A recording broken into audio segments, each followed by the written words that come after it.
என்னில் அடங்கா நன்மைகள் யாவையும் எனக்களித்திடும் நாதரே.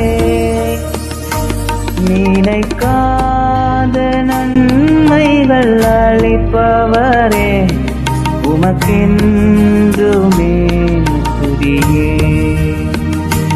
நினைக்காத நன்மைகள் அளிப்பவரே, உமக்கென்றுமே துதியே.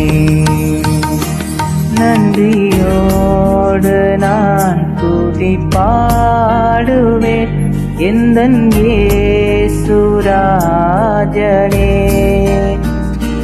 எனக்காய் நீ செய்திட்ட நன்மைக்காய் என்றும் நன்றி கூறுவேன் நான்.